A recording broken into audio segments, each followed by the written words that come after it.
Baik, kembali lagi di kuliah I4033. Kali ini kita akan belajar web hacking exercise gitu ya. Untuk kali ini saya katakan mungkin sudah berulang kali bahwa yang akan kita lakukan ini merupakan hal yang cukup kontroversial mungkin gitu ya. Yang saya pastikan kepada teman-teman harus pahami bahwa kita akan melakukan ini pada environment yang terbatas. Contohnya adalah kali ini adalah DVWA gitu ya. Jadi saya mohon kepada teman-teman jangan pernah melakukan ini di dunia nyata, kemudian misalnya melakukan serangan terhadap komputer lain atau misalnya server lain, cukup gunakan ini untuk DVWA saja. Lakukan secara bertanggung jawab dan nanti teman-teman bisa belajar dari sana. Kesempatan teman-teman untuk ngoprek akan sangat besar, jadi sekali lagi mohon jangan lakukan ini di daerah-daerah yang berbahaya gitu ya, teman-teman ngelakuin hacking di tempat yang berbahaya. Oke, selamat belajar. Baik, hal yang pertama kali kita lakukan adalah membuka server kita yang kemarin kita sudah install, kemudian pastikan IP-nya berapa menggunakan perintah IPA. Di sini ditemukan bahwa IP-nya adalah 192.168.1.8, teman-teman bisa lihat. Maka kita buka sebuah browser, kemudian ketik 192.168.1.8 gitu ya.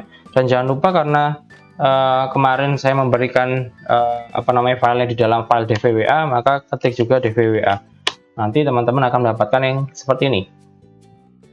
Ini adalah laman dari login DVWA dengan username admin dan passwordnya adalah password. Dan teman-teman akan mendapatkan bahwa teman-teman bisa masuk ke dalam sistem. Yang perlu teman-teman lakukan selanjutnya adalah memastikan bahwa security dari DVWA ini sesuai dengan yang teman-teman akan latih. Untuk kali ini kita akan menggunakan low gitu ya. Kecuali nanti saya katakan yang lain, berarti standar kita adalah yang low. Jadi kemudian silahkan teman-teman klik submit dan teman-teman akan otomatis terset security levelnya untuk low.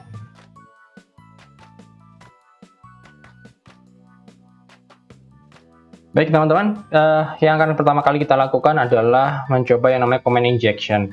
Kenapa saya mencoba command injection? Hal ini karena kita tidak memerlukan lagi yang namanya tools-tools lain selain browser teman-teman. Jadi teman-teman enak nih cuma menggunakan yang namanya browser saja. Nah, command injection itu apa? Command injection itu adalah kita memasukkan suatu komen ke dalam server kita dan nanti server kita harus melakukan atau mengeluarkan gitu jawaban ke dalam front end kita. Nah, hal ini sebenarnya agak berbahaya, namun memang mungkin ada beberapa software kita yang mengharuskan untuk melakukan hal tersebut gitu ya. Jadi ya kalau memang diharuskan ya mau gimana ya, teman-teman harus bisa melakukan sanitasi yang lebih baik. Nah, contohnya kita akan bagi teman-teman yang belum, silahkan klik dulu di command injection, kemudian ada di sini tulisannya ping device, enter an IP address gitu ya. Bagi teman-teman yang belum pernah melakukan ping, maka teman-teman sebenarnya bisa untuk melakukan ping terhadap suatu tempat gitu ya, atau kita ngecek nih koneksi suatu tempat dari komputer kita atau dari device kita menuju tempat tersebut, apakah terkoneksi atau tidak, dengan cara menuliskan ping 8888 misalnya gitu ya untuk ke Google. Misalnya teman-teman ingin mencoba untuk ke Google dan hasilnya nanti akan muncul seperti ini gitu. Ini kita cukupkan sekian dulu ya, maksudnya tidak usah terlalu panjang pingnya. Nah, ini apakah hal itu akan terjadi pada server kita? Kita akan coba gitu ya. Enter an IP address. Kita coba ketik addressnya adalah 888 gitu ya, sesuai dengan yang tadi kita contohkan. Hasilnya bagaimana? Kita lihat. Nah, hasilnya sama gitu ya. Di sini ada tulisannya ping 88856 bytes data bla bla bla, dan ini kalau kita lihat dia nggak kayak yang kita lakukan yaitu panjang gitu ya. Di sini hanya 4 kali. Nah, berarti kemungkinan besar kita hapus dulu. Yang dilakukan oleh si server ini karena servernya adalah Ubuntu adalah kita menggunakan counter. Jadi 888 gini ya. Hanya 4 kali. Jadi hasilnya harusnya sama gitu. Ping 8888 5684, kemudian base of data, dan di sini kita keluarkan 4 kali. Nah, ini menjadi suatu clue pertama kita bahwa yang kita masukkan adalah 888, bisa dikatakan angka gitu ya, masuk ke dalam sebuah form yang ada tulisan submit. Kemudian dari situ oleh si sistem akan dimasukkan ke dalam ping C4888. Itu kemungkinan besarnya seperti itu. Kemudian apa yang harus kita lakukan? Menarik nih, di dalam Linux sendiri itu memiliki beberapa varian dalam menuliskan sebuah perintah. Kita ambil contoh lagi. Ketika kita akan melakukan ping 8888, ternyata di dalam ping 888 ini, kalau kita bicaranya si Linux, maka dia harusnya dilakukan perintah itu terlebih dahulu, baru nanti akan melakukan perintah lain.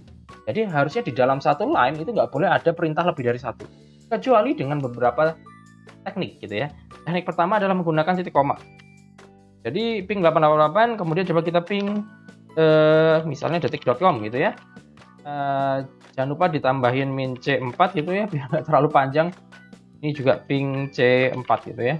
Jadi ping C4888 titik koma ping C4 detik.com. Apa yang terjadi? Yang terjadi adalah setelah kita menyelesaikan yang namanya ping ke dalam 888 selama 4 kali. Yang kedua adalah kita akan mengeping detik.com sebanyak 4 kali juga ya. Nah, ini menjadi hint bahwa ternyata kita bisa loh melakukan dua buah perintah secara stimulan dengan menggunakan satu buah line. Ini cara pertama, menggunakan titik koma. Cara kedua bagaimana? Cara kedua adalah menggunakan dan gitu ya. C488888 dan ping min C4 detik.com. Apa yang terjadi di dalam sini? Yang terjadi di sini adalah kita melakukan dua buah perintah secara stimulan. Di sini biasanya kalau teman-teman nanti menggunakan apt update, nah kemudian mau langsung di-upgrade bisa menggunakan dan gitu ya, tanpa harus menggunakan perintah-perintah lain gitu ya, agar langsung terkoneksi, langsung terlaksana nih, tereksekusi perintah tersebut. Jadi kita bisa pakai dan gitu ya. Hasilnya untuk kasus ini mirip dengan yang kemarin yang tadi pakai titik koma. Ini cara kedua, menggunakan dan. Cara ketiga adalah menggunakan pipeline. Kita ambil yang gini aja daripada saya nulis kali-kali. Gunakan pipeline. Pipeline ini apa? Pipeline itu perintah pertama itu akan dieksekusi, outputannya akan menjadi input bagi perintah kedua gitu. Sehingga kalau saya enter di sini ping ke 888 yang awal itu tidak masuk gitu ya. Kenapa? Karena dia dijadikan inputan untuk yang kedua. Tapi di kedua ini tidak memerlukan inputan apapun, sehingga yang kedualah yang dieksekusi. Ini adalah beberapa cara yang teman-teman dapat lakukan di dalam command line yang ada di dalam Ubuntu gitu ya. Kita bisa melakukannya lebih dari satu perintah di dalam command line kita gitu ya, di dalam satu buah line itu. Jadi perintahnya banyak, tapi kita hanya menggunakan satu buah.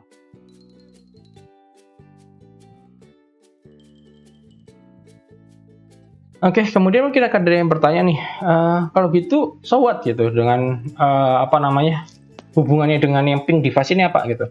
Nah, kita bisa pahami bahwa yang namanya sebuah sistem kita di dalam command line bisa melakukan banyak hal. Misalnya kita melihat versi dari komputer kita menggunakan misalnya uname-a gitu. Jadi kita bisa tahu bahwa komputer kita ini servernya Ubuntu dan lain sebagainya. Atau teman-teman bisa pakai perintah lain seperti ls gitu, nanti akan menghasilkan listing dari folder yang teman-teman miliki. Misalnya seperti ini ls. Dan di sini karena memang tidak ada apa-apa, jadi kosong gitu ya. Nah, kita akan coba implementasikan hal ini ke dalam sistem kita. Tentu saja ngapain kita pakai ping C4888 terus kita ngeping lagi gitu. Kita gunakan yang lain. Contohnya adalah menggunakan ls atau uname ini. Jadi teman-teman bisa lihat saya pernah melakukannya gitu ya. Misalnya 888 uname-a gitu. Sehingga apa yang terjadi? Yang terjadi adalah tuh, teman-teman bisa lihat di dalam keluaran yang seharusnya cuma mengeluarkan ping ini, muncul yang namanya Linux server Ubuntu bla bla bla, dan ini adalah hal yang harusnya tidak boleh dilakukan karena yang boleh dilakukan hanya ngeping saja. Begitu juga nanti kalau teman-teman menggunakan yang ls-l gitu ya. Kita coba di ls-l ini, maka yang terjadi kita bisa melihat bahwa sistem kita itu seperti apa. Padahal perintahnya sebenarnya adalah hanya untuk melakukan ping saja, gitu ya. Nah ini karena kita pakai titik koma gitu ya. Teman-teman bisa lakukan yang lain juga seperti yang tadi saya katakan, menggunakan dan, misalnya seperti itu ya. Dan ls-l gitu. Hasilnya juga sama. Karena ya perintahnya juga harusnya sama gitu ya. Atau kita menggunakan pipeline. Jadi teman-teman bisa gunakan pipeline. Hasilnya kita hanya perlu melihat yang namanya ls-l-nya. Jadi kita nggak perlu lihat pingnya tadi.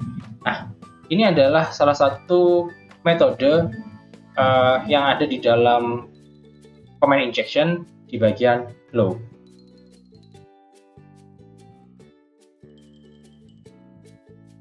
Nah, kenapa hal ini bisa terjadi?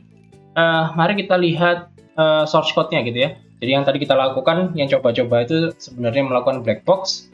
Nah, sekarang kita coba melakukan yang namanya white box. Oke, kita coba buka. Di situ ada 192, DPWA, vulnerabilities, exec, dan lain sebagainya gitu ya. Jadi kita coba masuk ke dalam sana. Jadi tempat Apache itu ada di var www.html gitu ya. Kemudian ada di DPWA. Kemudian masuk ke dalam vulnerabilities. Kemudian masuk ke dalam exec. Kita lihat di sini ada source. Kita masuk ke source. Dan di sini kita jangan pakai CD deh, kita pakai ls aja ya. Kita listing dulu. Ini fungsinya apa? Ada high, PHP, impossible, low, medium. Berarti kita menggunakan yang, karena kita menggunakan yang low, kita gunakan yang low saja. Jadi kita coba, kita lihat di cat yang tadi gitu ya, kita cat aja. Kita biar bisa lihat. Oh iya, maaf.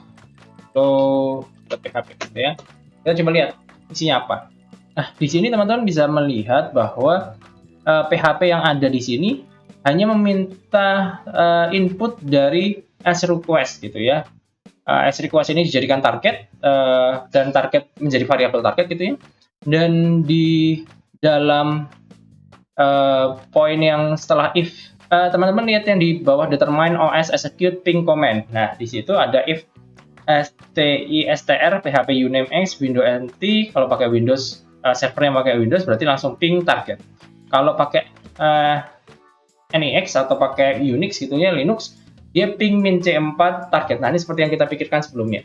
Nah, yang menjadi masalah adalah ternyata tidak ada sanitasi gitu ya. Jadi setelah teman-teman ini memberikan inputan di form ini, enter IP address ini, dan teman-teman mengklik submit, di sini tidak ada pembersihan apapun. Nah, makanya setelah kita melakukan input 8888 dan kita menambahkan lagi perintah lainnya, maka ya dilakukan oleh si sistem itu. Nah, ini adalah kelemahan di dalam yang low.php gitu ya.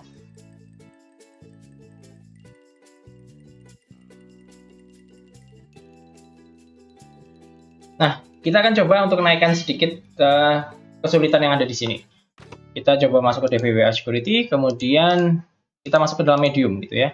Ini hanya untuk membuktikan kepada teman-teman kalau kita menaikkan tingkat security-nya, maka akan lebih susah untuk melakukan yang namanya DPWA ini gitu ya. Masih di command injection, kemudian kita coba melakukan hal yang tadi, ping 888 pasti bisa gitu ya.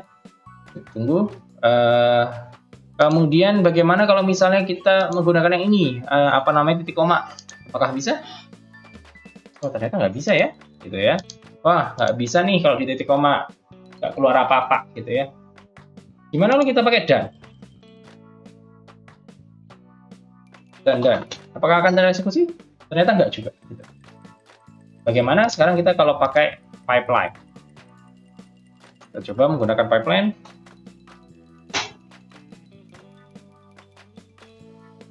Nah, ternyata tereksekusi.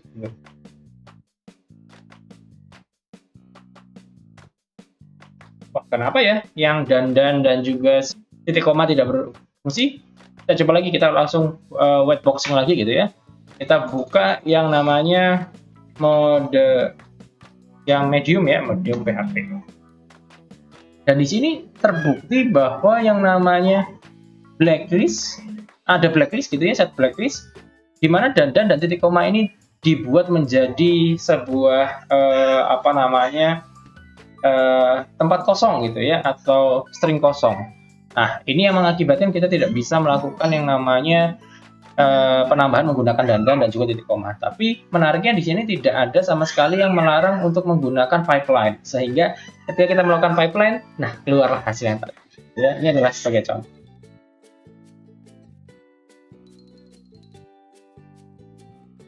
Baik, kita lanjutkan. Nah, sekarang kita akan masuk ke SQL injection. Jangan lupa bagi teman-teman untuk menaruh posisinya pada low lagi ya. Jadi silakan dibuat low lagi. Kemudian kita masuk nih, ada sebuah form bernama user ID dan ada tombol submit. Kita coba ya. Masukkan user ID 1, submit. Nah, di sini muncul yang namanya first name admin, surname admin. Jadi pada user ID 1, maka ada nama admin, surname-nya surname atau last name-nya adalah admin. Kalau 2, apa yang terjadi? Ada orang yang bernama Gordon dan surname-nya adalah Brown.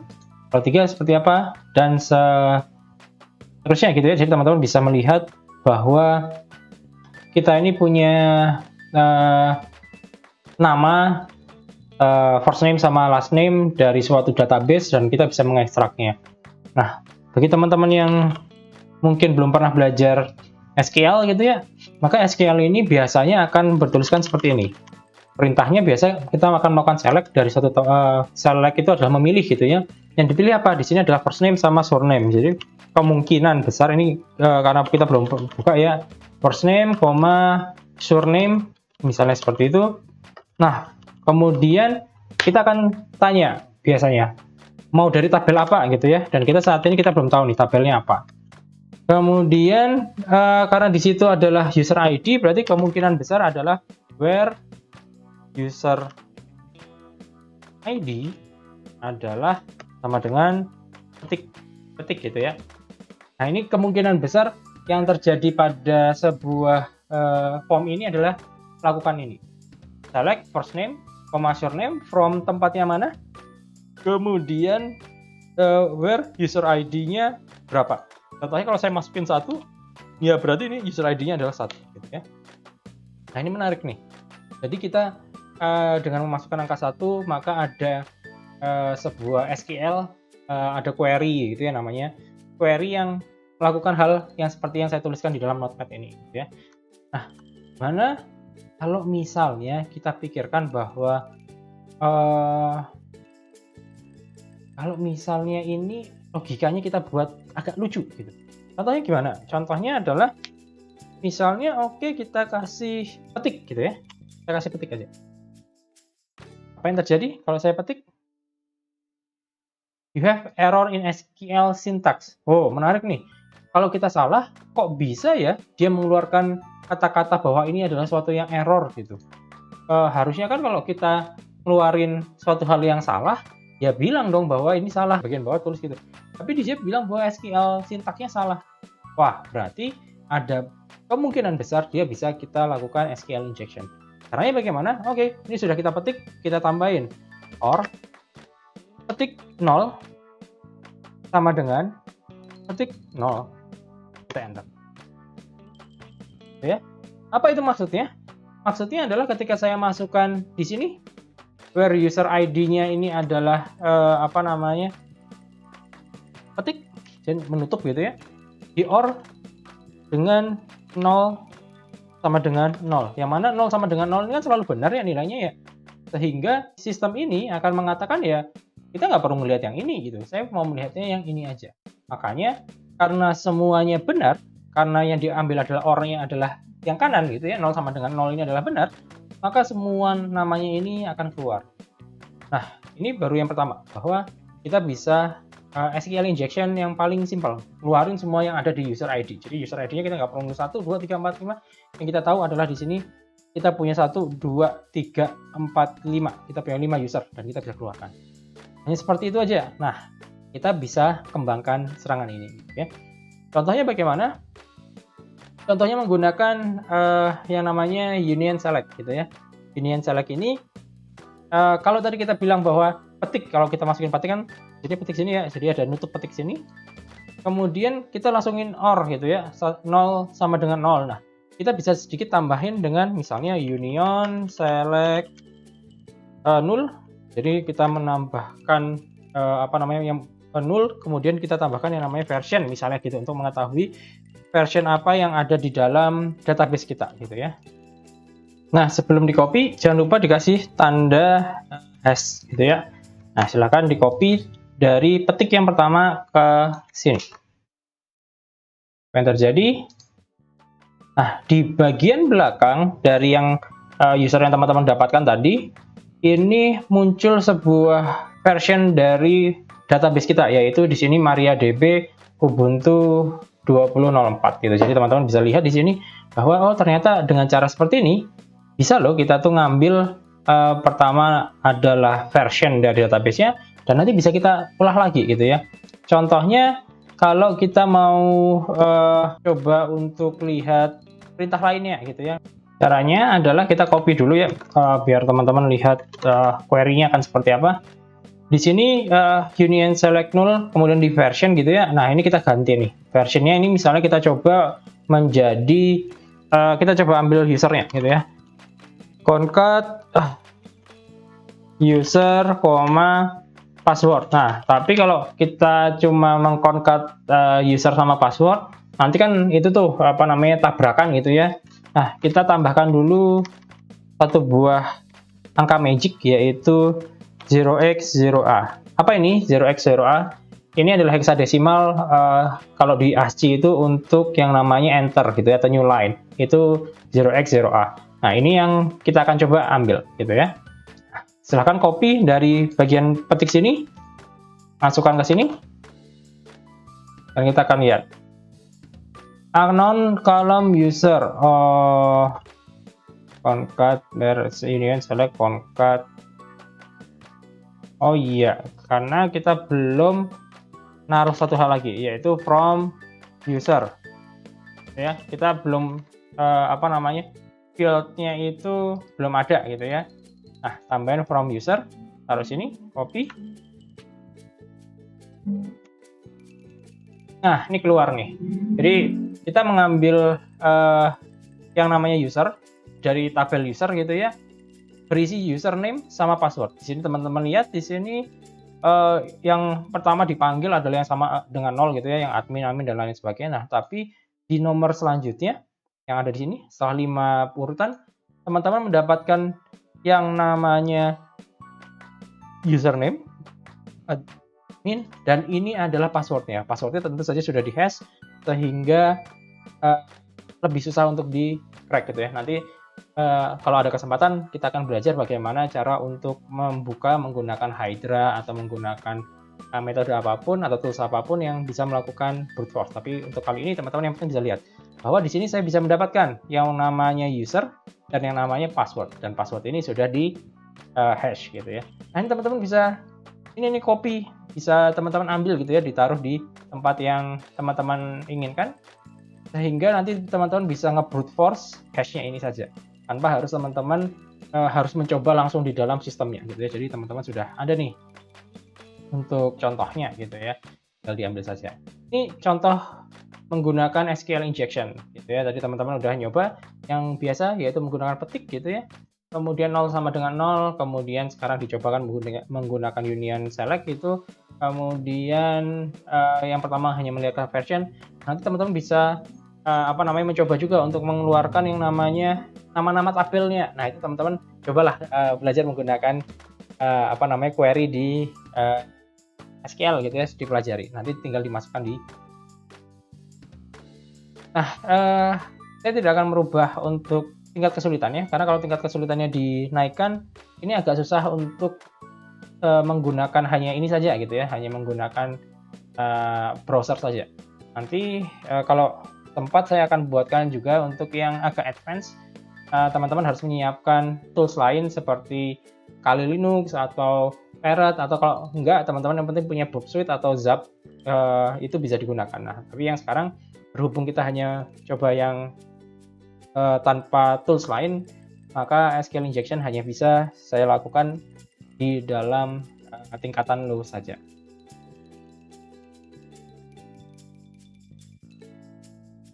Baik, selanjutnya kita akan mencoba hal lain yang bisa kita lakukan tanpa menggunakan tools gitu ya, yaitu cross-site scripting gitu ya, atau XXS. Ada 3 buah XXS di sini. Yang pertama DOM atau Document Object Model, kemudian ada Reflected dan Store. Nah, kita akan coba satu persatu. Kita mulai dari Reflected karena ini yang paling biasa dilakukan di saat memiliki sebuah server. Masuk ke dalam Reflected. Jangan lupa bagi teman-teman yang baru mulai lagi, tolong pastikan bahwa ini adalah keamanannya low, gitu ya. Mari kita coba untuk yang Reflected. Di sini ada What's Your Name, kita coba masukkan Zagi, gitu ya. Apa yang terjadi? Nah, muncullah yang namanya Hello Zagi. Nah, bagaimana kalau kita ingin melakukan Reflected, Reflected cross-site scripting? Nah, cara yang paling mudah kita coba dengan memasukkan hal yang seperti ini. Kita ketik tutup kurung. Ini karena kita bentuknya script gitu ya. Kemudian kita ketik tutup kurung, kita tuliskan script sama dengan script tutup kurung alert, misalnya seperti itu ya, dalam kurung XSS attack gitu, serangan di dalam cross script gitu ya, tutup kurung. Dan karena kita bentuknya adalah HTML gitu ya, jangan lupa untuk ditutup lagi scriptnya, script, dan dikasih petik terakhirnya. Tapi apa yang terjadi? Nah, ini keluar yang namanya cross-site scripting attack gitu ya. Jadi teman-teman bisa lihat di sini yang tadinya harus kita masukin nama Zagi, di sini teman-teman juga bisa lihat nih, harusnya tadi name Zagi sekarang menjadi sebuah script, yaitu alert dengan script namanya cross-site scripting attack gitu ya. Nah, ini adalah cara paling mudah untuk melakukan yang namanya cross-site scripting di tempat yang namanya Reflected gitu ya. Kita oke aja. Gitu. Kalau kita lihat cuma di sini hello gitu ya. Nah, untuk yang Reflected, dia ini bentuknya tidak persisten. Jadi hanya muncul ketika dia dilakukan sebuah perintah tersebut. Nah, agak berbeda dengan yang namanya cross-site scripting yang stored. Nah, bagaimana caranya? Yuk kita ikuti. Nah, untuk metode ini teman-teman bisa lihat sebenarnya apa sih yang dilakukan. Yang dilakukan adalah dia memasukkan nama dan message ke dalam sebuah database gitu ya, semacam SQL gitu. Misalnya namanya adalah halo. Kemudian pesannya di sini kita masukkan tes gitu ya. Sign guestbook. Nah, jadi akan masuk nama halo dengan message test gitu. Nah, kita mau coba nih, bisa nggak ya kalau kita melakukan sesuatu di dalamnya. Caranya masih sama, misalnya ini namanya halo lagi, kemudian teksnya masih sama kayak tadi, yaitu kita kasih petik tutup kurung, kemudian buka kurung, kemudian kita tuliskan ini script, kemudian kita tuliskan buka kurung alert, kemudian buka kurung, maaf tadi salah, cross attack gitu ya, tutup kurung, kemudian buka kurung lagi, script, tutup kurung, ini kasih petik. Nah, ini muncul seperti ini gitu ya.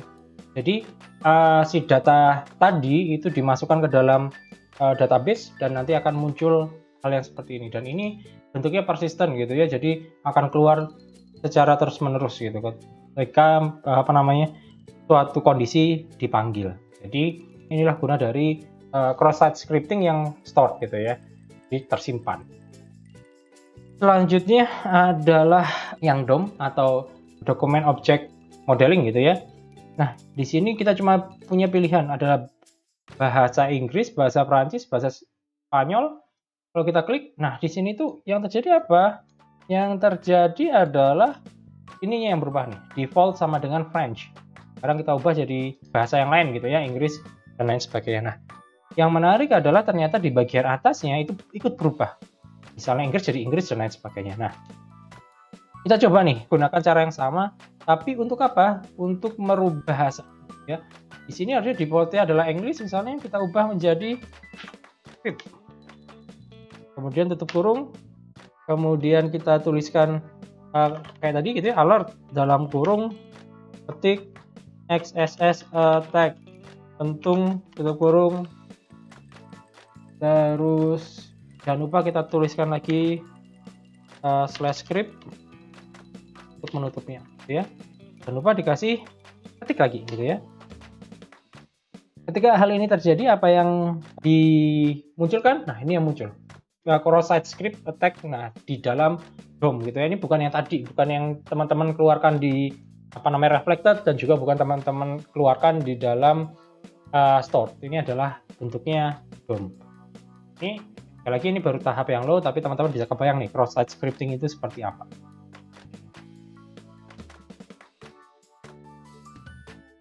Hal terakhir yang akan saya perlihatkan kepada teman-teman adalah yang namanya cross-site request forgery, atau di sini sebenarnya CSRF ya. Jadi yang teman-teman lakukan harus sama, yaitu pastikan bahwa security-nya adalah, ini masih di reset dulu aja ya. Kita reset dulu database-nya agar cross-site script-nya berhenti gitu ya. Nah, kemudian masuk ke dalam CSRF. Nah, di sini kita coba untuk mengubah database ya. Ntar kita cek dulu security-nya masih low gitu ya. Balik lagi ke dalam CSRF. Kita coba untuk merubah password dari admin yang kita miliki. Tadi kan kita punya password ya. Sekarang coba kita ubah menjadi misalnya tes 123 gitu ya. Bawahnya adalah tes 123. Nah, ini notepad-nya kita hapus dulu ya. Kita lihat kalau di change apa yang terjadi, password change gitu ya. Tapi yang perlu teman-teman lihat adalah ini di bagian sini. Ternyata ketika dikirimkan dia menjadi 192.168.18 DFWA vulnerability CSRF password new test 123 password confirmation 123 change gitu ya. Kita copy dulu gitu ke dalam sini. Menarik nih bahwa ketika kita mau merubah password, ternyata cukup menggunakan sebuah line yang bisa dibaca oleh manusia. Ini mungkin adalah kesalahan dari DFWA-nya juga gitu ya. Kenapa dia ngirimnya ini plain text gitu. Nah, kalau misalnya teman-teman penasaran gitu ya, ini bisa kita ubah nih. Misalnya di sini password tes 123 ini kita ubah menjadi ABC gitu ya. ABC 123. Oh, jangan itu ya, jangan caps lah ya. ABC 123. Kemudian password confirmation-nya adalah ABC 123 gitu ya. Sebentar. ABC 123. Nah, apa yang terjadi kalau ini kita copy ke dalam browser? Password change gitu ya. Kalau tidak percaya, kita buka ketik atau kita masuk ke dalam logout, kita masuk ke dalam admin. Nah, sekarang kita pakai ABC 123. Ini masuk gitu. Jadi kita tidak lagi menggunakan password terus tidak menjadi tes 1234, tapi kita menggunakan yang namanya ABC 123. Nah, ini hanya menggunakan link yang di atas ini aja. Kita memanggil gitu ya, dan passwordnya langsung berubah. Nah, akan lebih menarik ketika kita mencoba melakukan pembuatan yang lebih lucu lagi. Gimana caranya? Yuk kita coba kita kembalikan kepada materi sebelumnya, yaitu cross-site scripting di bagian reflected. Nah, di sini teman-teman kita buatkan sebuah script yang kalau tadi kita tuh pakainya adalah mengeluarkan perintah atau tulisan gitu ya. Nah, kita tuliskan hal yang berbeda, yaitu kasih petik cukup seperti tadi. Kemudian kita tulis script, tapi bukan tulisan. Yang kita tuliskan adalah document.cookie, yang mengambil cookie-nya gitu ya. Kita tutup, kemudian buka kurung lagi, script ini ya. Nah, keluarlah ini ada key-nya gitu ya. Kita copy dulu ke dalam ini. Jadi kita punya security low, PHP, SID, bla bla bla gitu ya. Nah, apa yang harus dilakukan selanjutnya? Yang akan kita buat selanjutnya adalah membuat URL gitu ya.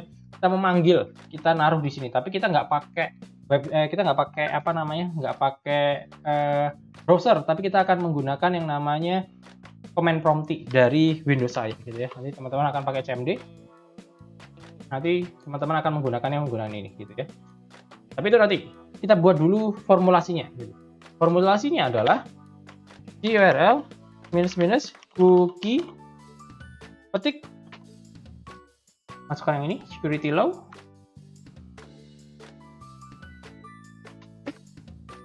terus kita tulis minus lagi, location, petik, ambil misalnya kita mau ambil yang ini dulu lah ya, yang ini. Nah, ini petik gitu ya. Namun kalau di sini kan kita mengambilnya passwordnya ABC123 ya. Nah, kita ubah kembali menjadi password.